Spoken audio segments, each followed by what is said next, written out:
पहचान विनीत अविनीत की, पहचान विनीत अविनीत की, कि भाई ज्ञान प्राप्ति के लिए भी विनय अगर है, ज्ञान के प्रति भी विनय, ज्ञान करना है तो ज्ञान के प्रति विनय है या नहीं, रुचि है या नहीं, सम्मान का भाव है या नहीं, बुद्धि के प्रति भी सम्मान का भाव है या नहीं, ये बुद्धि है, ज्ञान है, इनका भी हम विनय रखेंगे तो आशा करें वो भी कभी हमारे निकट ज़्यादा आना पसंद करेगी। हम ज्ञान को अच्छा से नहीं समझते, उसकी सामान्य एक थोड़ी सी उपेक्षा करते हैं, बुद्धि की उपेक्षा कर दें तो वो हमारी उपेक्षा कर देंगे, तो हम ज्ञान की उपेक्षा करेंगे तो ज्ञान हमारी उपेक्षा कर देगा, तो हम बुद्धि की उपेक्षा करेंगे तो बुद्धि हमारी उपेक्षा कर देगी। तो इसलिए ज्ञान और बुद्धि की सामान्यतया उपेक्षा नहीं करनी चाहिए। टाइम मुझे कितना मिले न मिले वो अलग बात है, तो कम से कम ज्ञान के प्रति सम्मान का भाव रहे तो थोड़ा ज्ञान स्फुरित भी आशा करें हो सकता है। तो ज्ञान के प्रति भी विनय, ये विनय के 7 प्रकार यो हमें मिलते हैं, ज्ञान विनय, दर्शन विनय, चारित्र विनय, मन विनय, वचन विनय, काय विनय, लोकोपचार विनय। तो ये विनय के प्रकार हैं।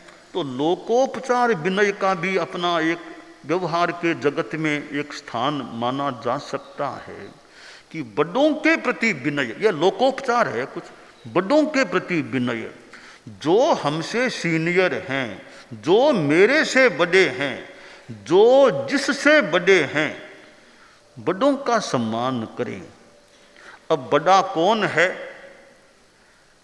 व्यावहारिक दृष्टि से और कुछ हमारे धर्म की दृष्टि से बड़ा होने की 4 कसौटियां हो सकती है। 4 कसौटियों से कोई हमसे बड़ा हो सकता है। पहली कसौटी क्या, हम साधु समुदाय यानी चारित्रात्मा समुदाय में देखें, जो पर्याय स्थविर है, दीक्षा पर्याय में जो जिससे बड़ा है वह बड़ा उससे छोटों के लिए सम्माननीय है, वंदनीय है, पूजनीय है। तो बड़ों का विनय करें, जो रत्नाधिक हैं उनका हम विनय करें। रयणाधिक मुनिनो अविनय अपलक्षण, मकरो ललना जनरो,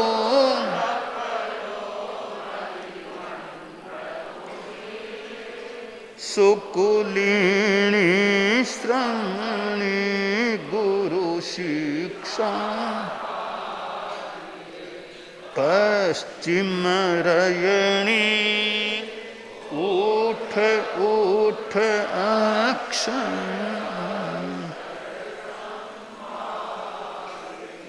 तो रत्नाधिक जो हैं, दीक्षा पर्याय संयम पर्याय में जो जिससे बड़े हैं, वे बड़े उस छोटे छोटों के लिए वंदनीय हैं, पूजनीय हैं, सम्माननीय हैं। तो बड़ा होने का एक आधार है संयम पर्याय। चारित्र पर्याय में जो बड़े हैं, अग्रणी से भी अगर सहवर्ती दीक्षा पर्याय में बड़े हैं तो सहवर्ती वंदनीय हैं अग्रणी के लिए भी, कि दीक्षा पर्याय में वे बड़े हैं। तो हमारी परंपरा में यह चारित्र पर्याय में जो ज्येष्ठता होती है वह एक महत्वपूर्ण कसौटी रहती है। उम्र में तो भले 80 वर्ष का है, तो एक साधु 13 वर्ष का भी दीक्षा पर्याय में बड़ा है, तो 80 वर्ष वाले साधु के लिए भी वो 13 वर्ष वाला साधु वंदनीय पूजनीय होता है। तो रत्नाधिकता यह एक कसौटी है बड़ा होने की। संसार में एक कसौटी है जो उम्र में भी बड़े हों, संसार में समाज भी उम्र में बुजुर्ग लोग हैं या छोटे तो उनका मान सम्मान रख दो। उम्र भी एक बड़ा होने की सामाजिक सांसारिक रीति रिवाजों में कुछ बड़ा होने की कसौटी हो सकती है। तीसरी कसौटी पदे न, पद में जो बड़े हैं वे वंदनीय हो न हो। अब बड़े संत हैं पर पद पर हैं तो भले वंदनीय तो नहीं पर सम्माननीय, सम्माननीय भी पद पर हैं तो वे दीक्षा में बड़ों के लिए भी वंदनीय नहीं कहते, पूजनीय नहीं, पर सम्माननीय भी पद पर ये स्थित हैं, इसलिए सम्माननीय हैं। तो पद भी एक कसौटी है बड़ा होने की। चौथी कसौटी है कि ज्ञान आदि की योग्यता। अब दीक्षा पर्याय में तो छोटे हैं पर कुछ विषयों में भी बहुत पढ़े लिखे हैं। दीक्षा में छोटे हैं पर ज्ञान कुछ में वो बड़े हैं, तो वो कोई वंदनीय पूजनीय नहीं है रत्नाधिक के लिए। फिर भी हमारे ज्ञानी संत हैं, अच्छे विद्वान, तो एक सम्मान भी हमारे संघ के अच्छे एक ज्ञानी संत हैं, मनीषी संत हैं, विद्वान हैं, तो वो ज्ञान की दृष्टि से सम्माननीय हो जाते हैं। तो चारित्र पर्याय में जो बड़े हैं वे तो एक वंदनीय पूजनीय हो जाते हैं। और इधर हमारी गुरु के स्थान पर जो हों, आचार्य के पद पर जो हों, तो वे उनके लिए भी रत्नाधिक साधु पूजनीय हैं। पर चूंकि वे आचार्य पद पर हैं और सभी यानी सामान्य संतों से पद की दृष्टि से वे बड़े होते हैं। सामान्य संत नमो लोये सब साहूनम 5वें पद में हैं, जबकि आचार्य तो 5वें पद में भी आ सकते हैं, लेकिन चौथे में तीसरे तक वो आ जाते हैं। तो नमो आयर्यानम में भी वे हैं, तो पद की दृष्टि से उनका बहुत ऊंचा स्थान होता है। तो वे बहुत सम्माननीय, छोटों के लिए तो ऐसे ही वंदनीय हैं, पर बड़ों के लिए भी वे पूजनीय वंदनीय नहीं पर सम्माननीय विशेषतया हो जाते हैं। तो अब उत्तरध्ययनानि में जो विनीत अविनीत करें पहचान विनीत अविनीत की, कि विनीत कौन अविनीत कौन। अब जो साधु है सांसारिक संबंधों से ऊपर, संजोगा विप्प मुक्त से, ये मेरा भाई, मेरा चाचा, मेरी माँ, मेरी चाची, ये मेरा नहीं, संसार पक्षी हैं, संयोगों संबंधों से विप्र मुक्त हैं। अब संसार पक्षीय घर में किसी की शादी हो रही है, भतीजे की शादी संसार पक्षीय की, तो क्या शादी में वहाँ जाएंगे क्या? संत की शादी हो रही है जाएं? जरूरत नहीं, क्योंकि संबंध छूट गए, इसलिए अब शादी में जाने की अपेक्षा नहीं। न संभवतः वे बुरा मानेंगे कि आए नहीं महाराज शादी में, तो यह संबंधातीत चेतना हो गई। अनगार अगार मुक्त गृह त्यागी हैं और भिक्षु भिक्षा जीवी है, मांग भिक्षा से जीवन यापन करने वाले ऐसे जो साधु हैं, अब उनके लिए भी विनय का निर्देश है कि आना निर्देश करे गुरुण मुवाय कारे इंगियागार संपन्ने से विनीयति बुच्चई, कि भी आज्ञा निर्देश का पालन करने वाले, आगम की क्या आज्ञा, आगम का क्या उपदेश है, उसके प्रति यथोचित जागरूकता रखने वाले हैं। और भी बड़ों का, गुरु का और क्या निर्देश है उस पर ध्यान देने वाले। गुरुण मुवाय कारय, गुरु के सामीप्य में रहने वाले हैं। के सामीप्य में, हालांकि सबका कोई हमेशा सामीप्य में रहना इतना अपेक्षित नहीं, कम से कम अरहत वंदना में तो समीप बैठ ही जाएं, गुरु वंदना में तो समीप हो जाएं, और कोई निर्धारित गोष्ठी आदि में समीप हो जाएं। बाकी कुछ संत अपने सेवा की दृष्टि से समीप बैठते हैं, पर समीप बैठे न बैठे, पर समीप बैठने की विरक्ति हो जाए कि नहीं समीप बैठेंगे तो आचार्य श्री के पास बैठेंगे, या तो उलाना देंगे, यह नहीं किया, वो ठीक नहीं किया, उलाना मिल जाएगा, या कि वो काम करो, वो काम सौंपेंगे या उलाना देंगे। अपने दूर बैठना ही ठीक है, ज़्यादा पास नहीं बैठना चाहिए, क्योंकि ज़्यादा बैठेंगे तो क्या यह गलत किया, यह ठीक नहीं किया, ठीक पुंजा नहीं, तो वो बार बार टोकेंगे। या कि वो काम करो, वहाँ जाओ, तो काम सौंपेंगे, अपने आराम करो, ज़्यादा पास बैठना ही नहीं। यह चिंतन ठीक नहीं, पास बैठना हो न हो, पर काम से काम नहीं सौंप दें, या कहीं फिर डांटेंगे बोलेंगे, इसलिए निकट नहीं बैठे, यह चिंतन संभवतः उपयुक्त नहीं।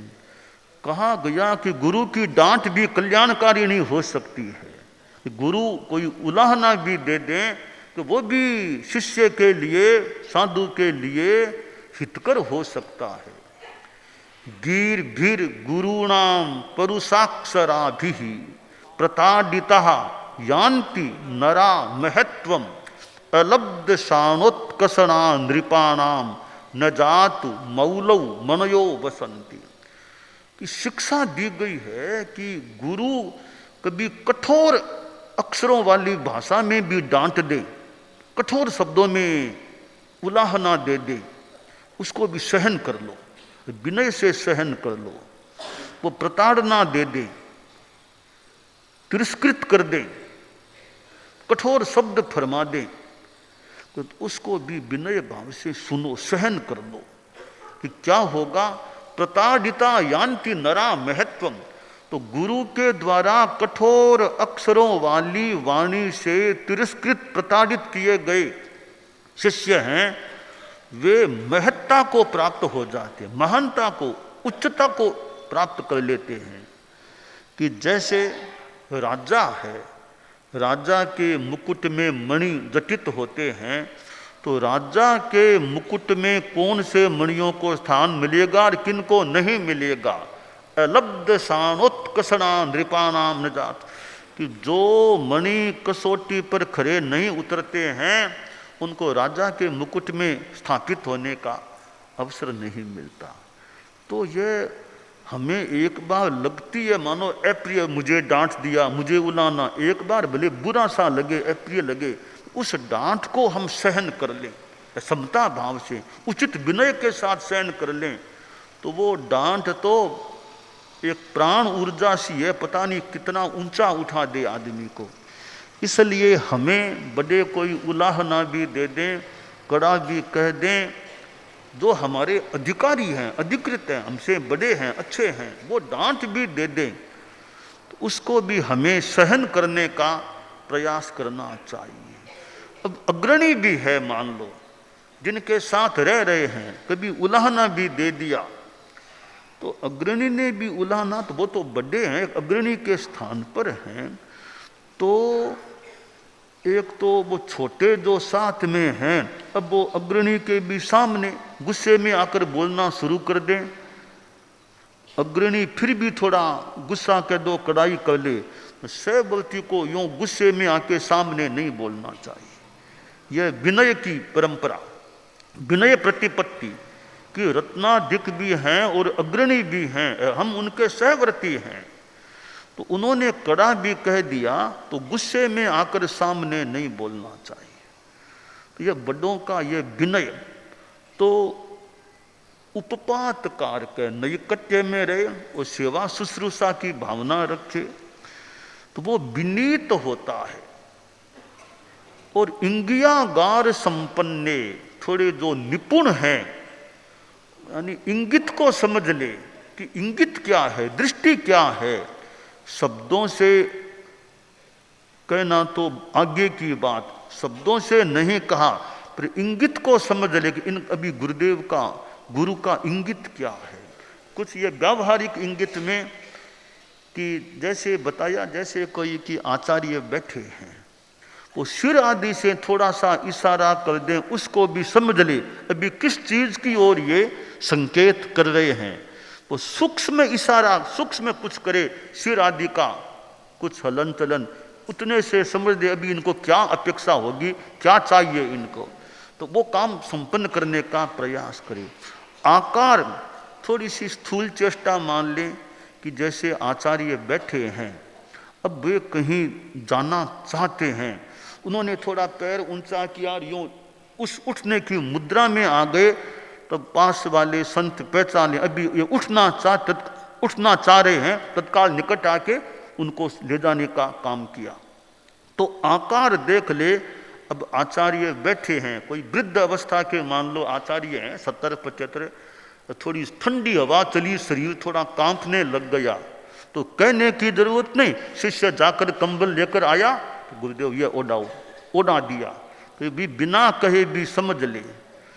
तो ये थोड़ी बुद्धिमत्ता होती है, कोई उद्दंडता नहीं, पर किसी में बुद्धि इतनी है नहीं, वो छोटी छोटी लक्षणों की बातों से समझ नहीं पाता कि अभी क्या ये इंगित या क्या अपेक्षा है।